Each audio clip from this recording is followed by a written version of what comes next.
The first time Karen blocked my bridge.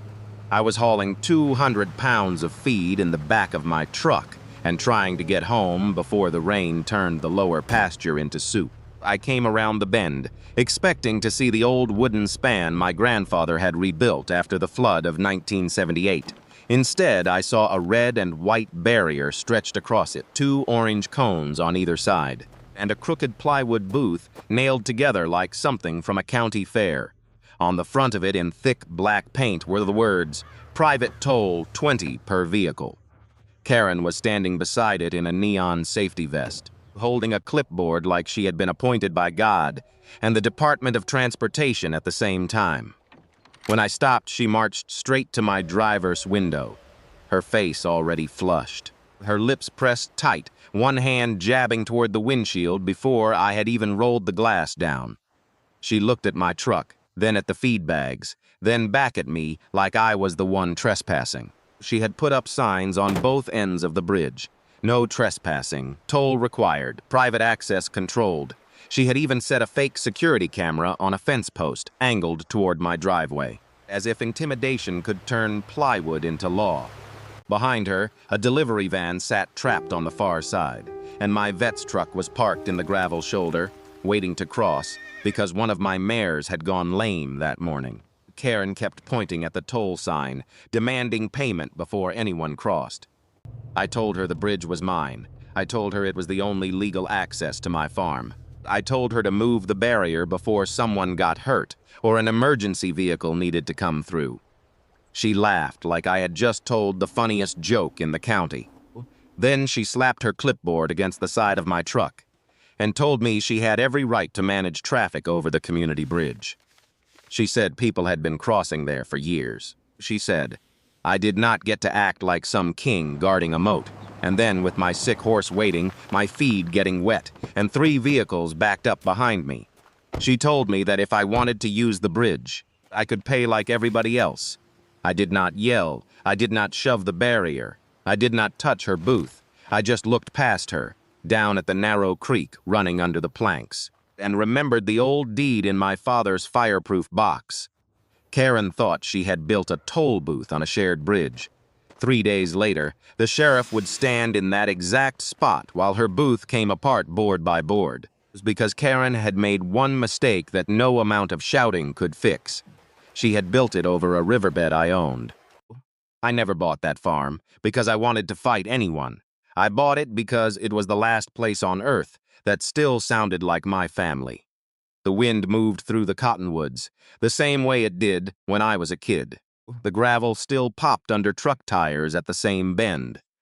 The barn still leaned slightly to the east, no matter how many times my father had sworn he would straighten it before winter. My grandfather bought the first 80 acres long before the county road was paved. Back then, the creek was just something the cattle crossed when the water was low, and the bridge was nothing more than rough planks over stone footings. After the flood of 1978 nearly washed the whole crossing downstream, he rebuilt it with his own hands, and half the neighbors watching from the bank. Years later, my father reinforced it for feed trucks, hay trailers, the vet, the farrier, and the occasional ambulance that none of us ever wanted to need, but all of us were grateful could get through. That bridge was not fancy. It creaked in August heat and smelled like wet timber after rain. But to me, it was the line between the outside world and the life my family had spent decades holding together. On one side was the county road, traffic, noise, people passing through. On the other side were the pastures, the farmhouse, the tool shed, the apple trees my mother planted, and the old red gate my father painted every spring even when his knees started giving out. After he died, I came back to keep the place running. I was not wealthy, and I was not some big ranch owner with lawyers on speed dial. I was just a person trying to pay property taxes, fix fences before the storms hit, keep animals healthy, and make sure the land did not get carved up and sold off to somebody who saw history as empty dirt. I worked from sunrise until my shoulders burned, and most nights I went to bed too tired to be angry about anything. For years, I had no problem letting certain people cross when they needed to. The vet used the bridge. The volunteer fire department knew the gate code. A neighbor with a broken culvert once drove through during a storm because his wife needed to get to a doctor. I never charged anyone. I never made a scene. Out in the country. Being decent matters. But permission is not the same thing as ownership, and kindness is not an open invitation for someone else to take control. Karen did not understand that. Or maybe she understood it perfectly and hoped I would be too polite to stop her. She moved into the renovated property across the creek, less than a year before all of this happened. At first, she presented herself as someone who loved rural life. She talked about fresh air, quiet mornings, and bringing people together. Then the weekend events started. Small retreats became birthday parties. Birthday parties became wine tastings.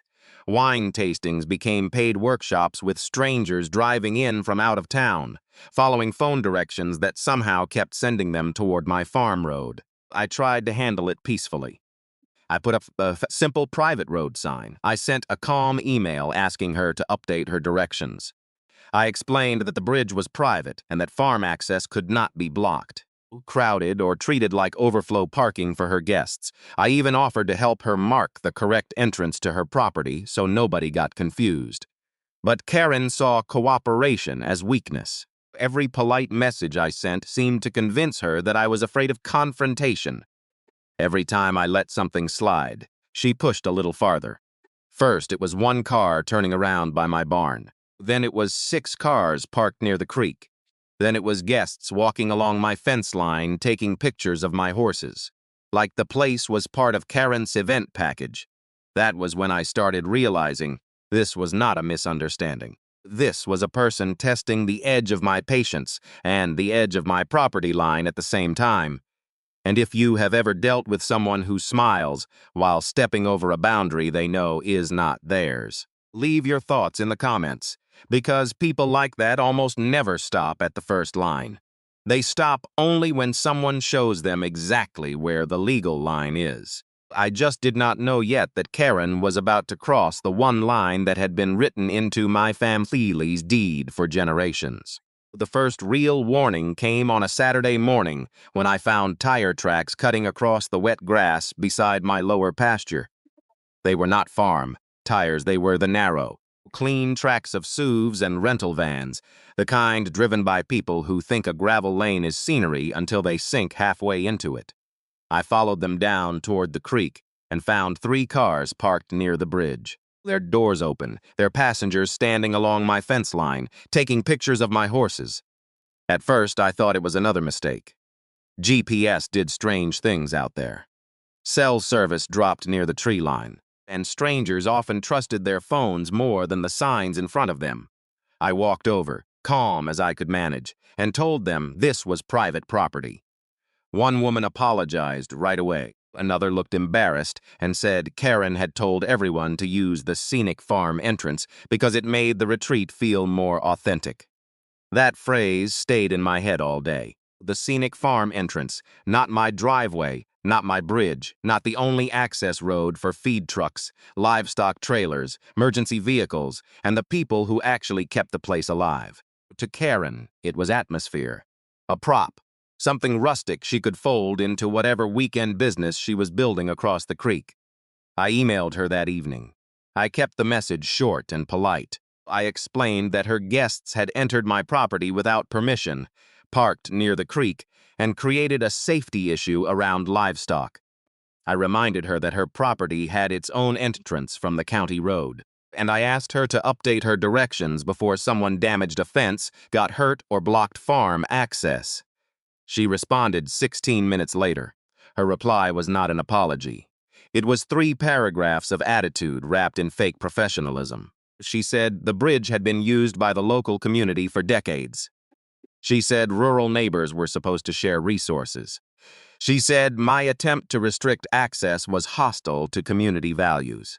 Then she added that she had spoken to several people who remembered using the bridge years ago, and based on that, she believed the crossing had shared historical status. Shared historical status was not a legal phrase. It was Karen trying to turn gossip into property law. I wrote back one more time and told her not to send guests over my bridge. After that, I hoped embarrassment would do what common sense had not. It did not. The next weekend, there were more cars. This time, Karen had put small, printed signs along the road with arrows pointing toward my entrance. They said, "Retreat parking this way." One had been zip-tied to my fence post. Another was stuck into the ground near my mailbox. I pulled them down, photographed them, and drove over to her house. Karen opened the door already angry, like she had been waiting for the confrontation. She stood on her porch with her arms crossed and told me I had no right to remove event signage. I told her she had no right to put event signage on my fence. She rolled her eyes and said I was being territorial over a bridge. Everybody needed. Then she said something that showed me exactly how far she was willing to go if you're going to act like a gatekeeper. Maybe someone responsible needs to manage that crossing. I should have taken that as a threat. 4 days later, I came home from the feed store and found 2 men at the bridge unloading lumber from a pickup. They had already set 4 posts into weighted concrete buckets and were measuring a span across the entrance. Karen stood near them with a coffee cup, giving instructions like a site supervisor. When I stopped and asked what they were doing, one of the men said they were building a temporary traffic control point. A traffic control point on my bridge. Karen walked over with that tight smile people use when they want to appear calm in front of witnesses. She told me she had taken the initiative because I had refused to cooperate. She said weekend traffic needed structure. She said her guests felt uncomfortable being interrogated when they used the crossing. She said the booth would prevent confusion. I told her to remove it immediately. That was when the smile disappeared. She stepped closer to my truck and said, "You don't own everything just because you inherited some dirt." I could feel my hands tighten around the steering wheel. I wanted to tell those men to get off my land. I wanted to drag every board into the creek, but there were cameras, there were witnesses, and there was Karen standing there daring me to lose my temper so she could turn the story around. So I took pictures, I recorded video. I told her once more, clearly, that she did not have permission to build anything on my property. Then I drove back to the house and called the county office.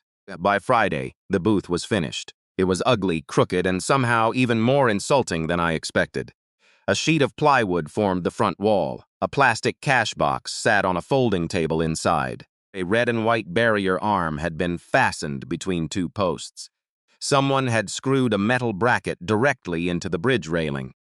Above the booth, Karen had painted her toll sign in thick black letters. Private toll 20 per vehicle. Under it in smaller letters, she had written, "Maintenance fee required."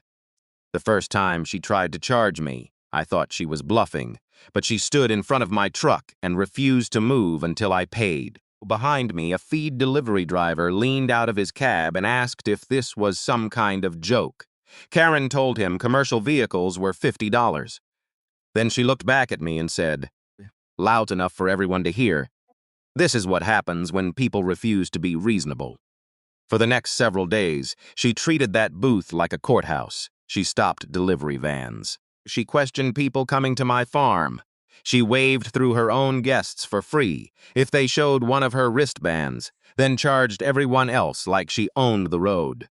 When my farrier refused to pay, she wrote down his license plate and threatened to report him for trespassing.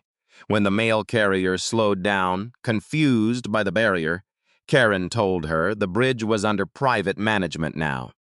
Private management meant Karen. The worst moment came the morning my mare, Daisy, came up lame in the south pasture. She was old, gentle, and stubborn, the kind of horse who had carried 3 generations of my family kids around the fence line. When I saw the swelling near her leg, I called the vet and waited by the barn, watching the road like a clock. The vet arrived 20 minutes later than expected, because Karen had stopped him at the bridge. By the time I got down there, she was standing in front of his truck with her clipboard, demanding he sign some handwritten liability waiver before crossing.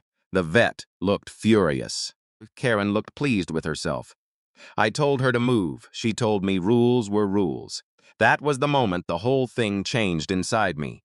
Not because of the $20. Not because of the booth. Not even because of the disrespect it changed, because Karen had crossed from being annoying to being dangerous.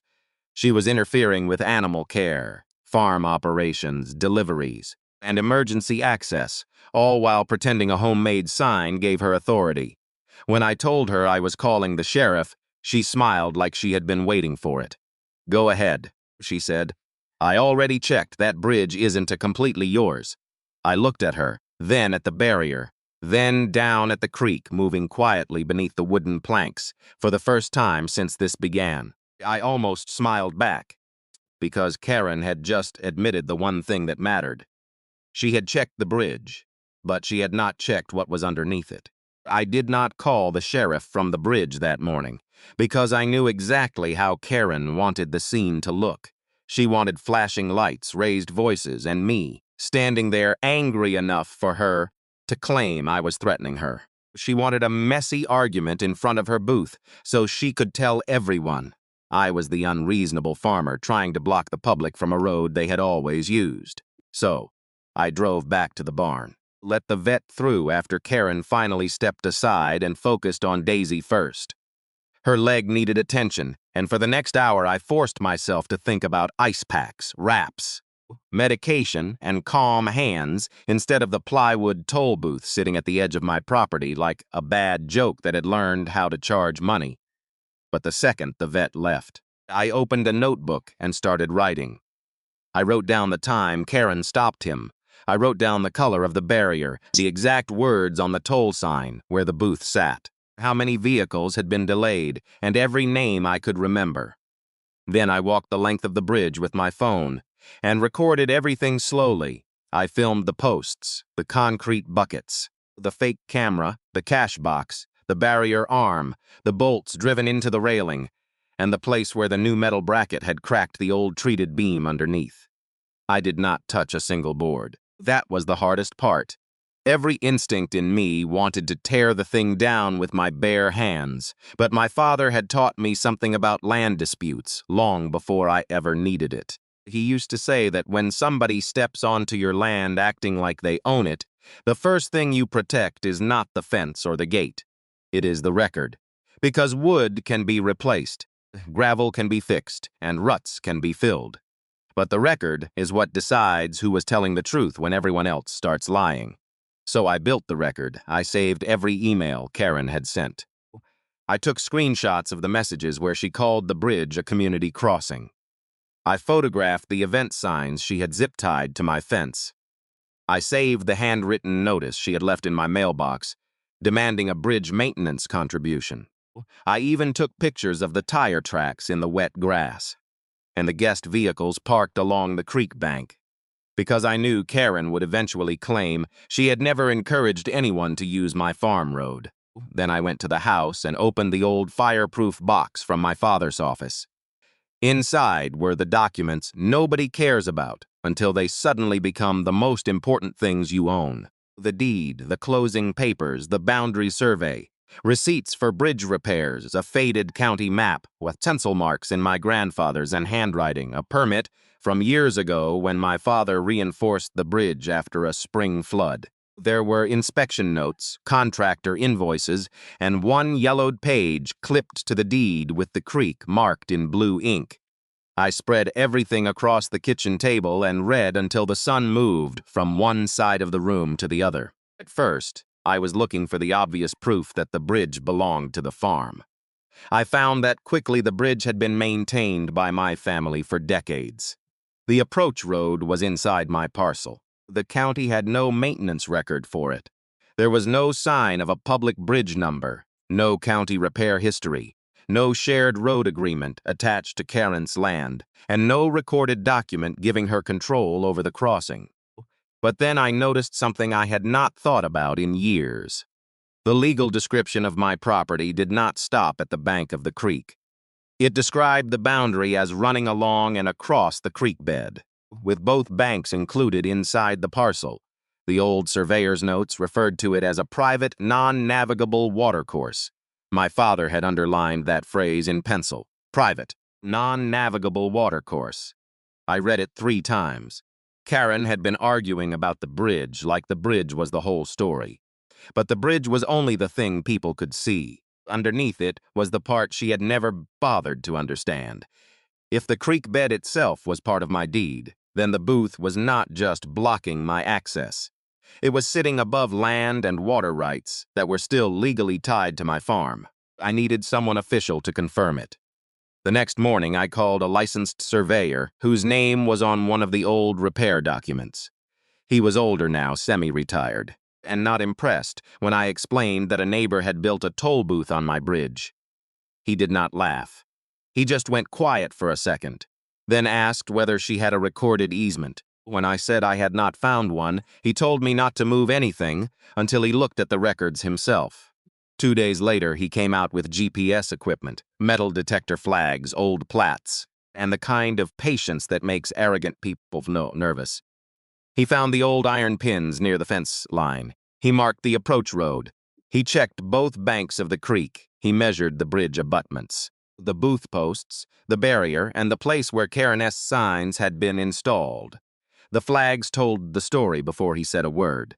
Everything Karen had built was inside my property line. Not close to it, not barely touching it. Inside it, the booth, the barrier, the toll sign, the concrete bucket posts, the fake camera, and even the little chair she sat in while collecting money were all on land tied to my deed. The creek below did not help her argument. It destroyed it. The surveyor confirmed that the bed of that stretch of creek was included with my parcel, and there was no recorded easement giving Karen the right to cross, control, charge, or operate any kind of access point there. After that, I called the county clerk. I asked for every recorded easement, right-of-way, bridge agreement, road dedication, floodplain permit, and construction permit connected to my parcel and Karen S. parcel. The clerk sent what existed, and what did not exist was even louder. There was no toll authorization, no public access dedication, no permit for the booth, no floodplain review, no approval to attach anything to the bridge, no business license connected to that crossing, no county document giving Karen authority over a single inch of it. Then I checked my cameras. The barn camera had caught Karen's workers unloading lumber. The gate camera showed her, pointing where to place the posts. Another angle showed one of the men drilling into the bridge railing while Karen stood beside him, holding her coffee cup and watching. A third clip showed her taking cash from a driver, writing something on her clipboard, then lifting the barrier like she had been sworn into office by the county itself. By the time I sent everything to a property attorney, I had a folder so organized. It looked like I had been preparing for trial for months' photos, videos, emails, notices, survey pages, county records, repair invoices, vet delay notes, screenshots from Karen S. event page, where she had advertised scenic farm access as part of the experience. The attorney called me after reviewing it and said Karen had made a very expensive mistake. She had not just trespassed. She had interfered with private access, damaged part of a bridge structure, operated an unauthorized commercial activity, created a potential emergency access hazard, and demanded money from people for use of property she did not own. He told me not to argue with her anymore. He told me not to warn her again. He told me to let the paper trail speak first, because once the county, code enforcement, and the sheriff saw the same file, Karen would no longer be able to act like this. Was a neighborly misunderstanding that afternoon. I stood at my kitchen window and watched her sitting in that ridiculous booth, waving one of her guests through for free, while a delivery driver waited on the other side, with his window down and his patience running out. For the first time in days, I did not feel angry. I felt ready because Karen had built her little kingdom out of plywood, attitude, and assumptions. I had built my case out of deeds, surveys, permits, timestamps, and video, and one of those was going to survive contact with the sheriff. The legal twist did not arrive like thunder. It arrived in a quiet email from the county clerk with 5 attachments and 1 sentence that made me sit back from the kitchen table. There was no recorded public right-of-way across my bridge. I opened the first attachment and stared at the parcel map until the lines began to make sense. Karen's property touched the creek farther upstream. but it did not touch the bridge approach. It did not include the road. It did not include the banks under the crossing. And most importantly, it did not include any easement granting her access across my side of the water. Then I opened the second file. It was an abandoned logging route map. From decades earlier, the one Karen had clearly misunderstood. A faint dashed line ran near the creek, then disappeared before reaching the bridge. On an old digital map, it might have looked like a road. To someone searching for proof after already deciding they were right, it probably looked good enough, but the county notes were plain. The route had never been dedicated as a public road. It had never been maintained by the county. It had never been converted into a public access easement. It was historical, not legal. That was Karen's foundation, a ghost road. The third attachment mattered even more. It was a copy of the old deed language tied to my parcel, the same language my father had underlined years before. The boundary description did not stop at the waterline. It crossed the creek bed and included both banks along that section. The clerk had added a note confirming that the stretch under the bridge was classified in their records as a private, non-navigable creek segment. That meant Karen's argument about community water access did not help her. She had not built beside a public river crossing. She had built over a private creek bed included in my property. For days, Karen had been acting as if the bridge was some shared gray area, but the records turned that gray area into black ink on white paper. The bridge structure, the road leading to it, the abutments, the banks, and the creek bed underneath were all tied to my parcel. There was no shared maintenance agreement, no toll authority, no private road association, no document anywhere giving Karen the right to collect $1 from anyone. The more my attorney reviewed, the worse it became for her. The booth was not just trespassing, because she had taken cash from drivers, waved through her own event guests, and advertised the crossing as part of her retreat access. She had created an unauthorized commercial use on land she did not own, because the booth sat near the creek and involved posts, weighted bases, and a barrier in a flood-prone area.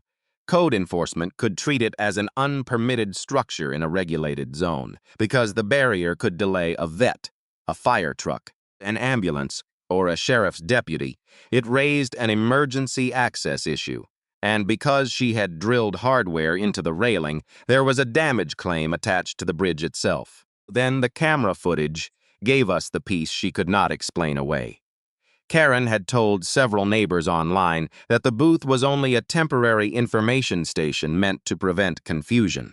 But the video showed her taking money, counting bills, writing down license plates, and lifting the barrier only after drivers paid.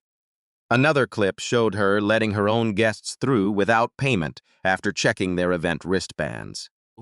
A third showed her directing one of the workers to fasten the bracket into the bridge rail, then stepping back while he drilled into wood she had no permission to touch. There was no misunderstanding in that footage. There was intent. My attorney sent the demand letter the next morning. It required Karen to remove the booth, stop blocking the bridge, stop claiming control over the crossing, preserve her records of collected tolls, reimburse me for bridge inspection and repairs, and confirm in writing that she had no ownership interest, easement, or management authority over the property. It also warned that if she continued, we would seek injunctive relief and damages. Karen's response was exactly what I expected. She did not apologize. She did not remove the booth. Instead, she tried to win the story before the facts caught up. She posted on the local community page, accusing me of cutting off a traditional rural crossing and bullying a small business owner. She wrote that families had used the bridge for years, that she was improving safety, and that I was trying to turn the countryside into a private fortress for about an hour. People believed her. Then I posted one calm response, no insults, no long rant, just the survey page. The county note confirming there was no public right-of-way, the permit search showing no approval for the booth, and a still image from my camera showing money changing hands under her toll sign. The comments changed almost immediately. People began asking Karen where her easement was. Someone asked why she was charging drivers if it was only an information station. Another person recognized their own truck in the camera still and asked why they had been made to pay for access she did not own. Within 2 hours, Karen deleted her post, but by then, screenshots were already in my attorney's file. That evening, she shut the booth window but left the barrier down, like one final act of defiance. By Monday morning, the sheriff's office called me back. They had reviewed the survey, the deed language, the county records, and the videos. The deputy on the phone kept his tone professional, but I could hear the shift in the conversation. This was no longer a neighbor dispute. This was a documented trespass with an unpermitted structure blocking private access. He asked me to meet them at the bridge, and for the first time since Karen painted that toll sign, I knew the next person ordering something removed would not be me. By the time the sheriff's cruiser rolled up to the bridge, Karen was already there. She must have seen the vehicles coming from her porch, because she arrived in a hurry, wearing the same neon vest like it still meant something. But this time, the clipboard in her hand looked less like authority and more like a shield. The sheriff did not start with an argument. He parked on the gravel shoulder, stepped out slowly, and looked at the toll booth the way people look at something that should never have been built in the first place. A deputy followed him. Behind them came the county inspector, a code enforcement officer, and the licensed surveyor I had hired. No one raised their voice, no one had to. The whole scene felt heavier because everything was official now. Karen tried to speak first. She started explaining that the booth was temporary, that she was improving safety, that the crossing had always been shared by local residents, and that I was trying to create a problem because I did not like her business. Her words came fast, but they did not land the way they used to. Not with the survey flag still standing beside the bridge. Not with the county records printed in the Inspector S folder. Not with the toll sign hanging above her shoulder, admitting exactly what she had been doing. The surveyor walked everyone to the first marker, then the second, then the edge of the approach road. He explained the boundary plainly, pointing from the gravel to the bridge abutment, then down toward the creek. The booth, the barrier, the signs, and the posts were all inside my parcel. The creek bed below the bridge was included in my deed. There was no recorded easement giving Karen access, no shared bridge agreement, and no public right-of-way for her to manage. Karen's face changed while he talked. At first, she looked irritated, then doubtful, then pale. The county inspector stepped closer to the booth and began taking photographs. He photographed the weighted post bases, the barrier arm, the cash box, the handwritten maintenance fee notice, and the bracket drilled into the bridge railing.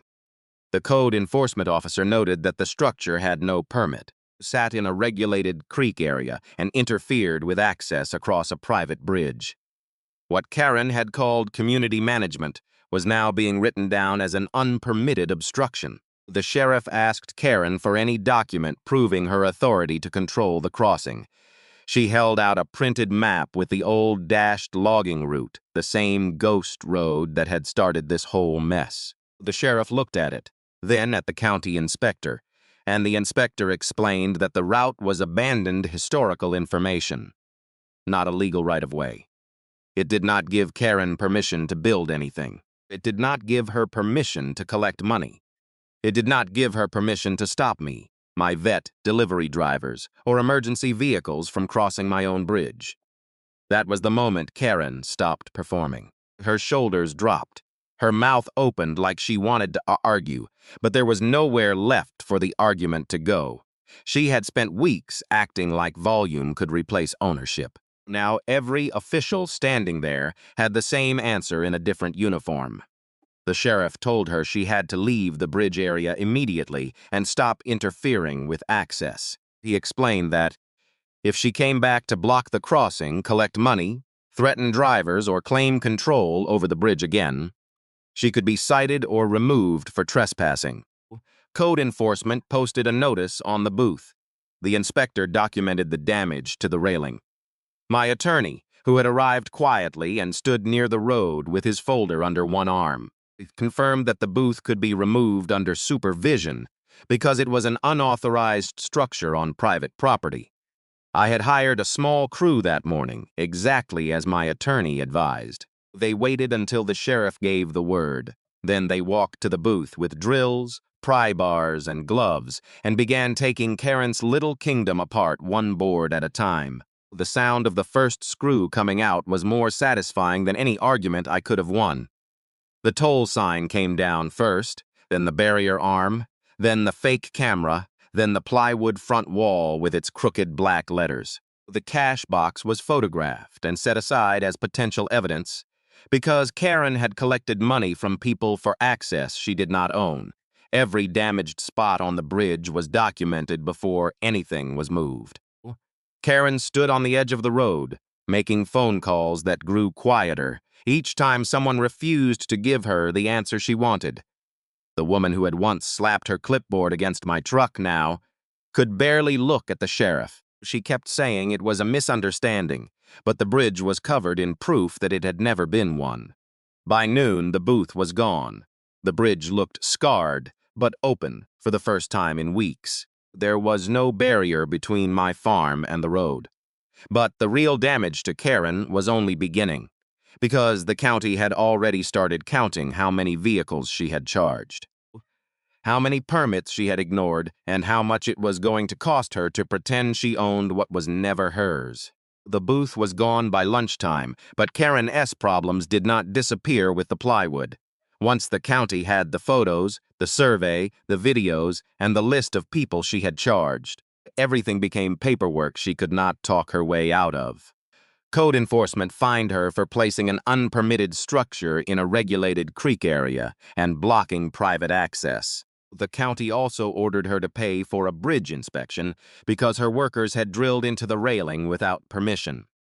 That inspection found surface damage, cracked treated lumber around one bracket, and stress marks where the barrier post had been forced against the side rail. The repairs were not dramatic, but they were not cheap. Between inspection fees, labor, materials, and the contractor S report, Karen was billed for a little over $3,800. Then came the toll money. My attorney demanded that she return every dollar she had collected from drivers, including the delivery companies, the vet, 2 local vendors, and several people who had attended her weekend events. Karen tried to claim it had been a voluntary maintenance contribution, but the videos showed the barrier staying down until people paid. That ended the argument. She had charged at least 73 crossings in 6 weeks, and several drivers came forward after seeing the post online. Her insurance company refused to cover most of it because the damage and toll operation came from intentional conduct, not an accident. Her business page went quiet. 2 retreats were canceled. A vendor who had worked with her backed out after learning guests had been directed through private farmland without permission. And at the next county meeting, her name came up under code violations, which was a lot less glamorous than the rural lifestyle brand she had been trying to build. In the end, Karen signed a written agreement admitting she had no ownership, easement, management authority, or toll rights over my bridge, my road, or the creek bed underneath. She agreed not to enter that part of my property again, not to send guests through my farm, and not to place signs, barriers, cameras, or collection boxes anywhere near the crossing. If she violated it, my attorney could go straight back to court for an injunction. I never got an apology from her, not a real one. What I got was better. I got my access back. I got the bridge repaired. I got the county records clarified. And I got a new steel sign at the entrance that read, "Private Farm Road Access by Written Permission Only." Underneath it, in smaller letters, I added, "Property boundary verified by county survey." Most mornings now, the bridge is quiet again. The creek moves under the planks. The cattle graze beyond the fence, and the only traffic is mine, the vet's, or someone I have actually invited. Karen still lives across the creek, but she takes her own driveway now. And every time I cross that bridge, I remember the lesson she taught me without meaning to. Some people mistake silence for weakness. Some mistake kindness for permission. And some are so confident in their own story that they never bother checking the deed, the survey, the permit records, or the law sitting right underneath their feet. I did not win because I shouted louder. I won because I stayed calm, kept every record, and let the sheriff read the boundary line Karen should have read before she built her little toll booth. If you have ever had someone try to take control of property that was never theirs, leave your thoughts in the comic summits. Share this story with someone who needs a reminder to protect their boundaries. And subscribe if you want to hear more stories where the truth does not arrive fast, but when it does, it arrives with paperwork.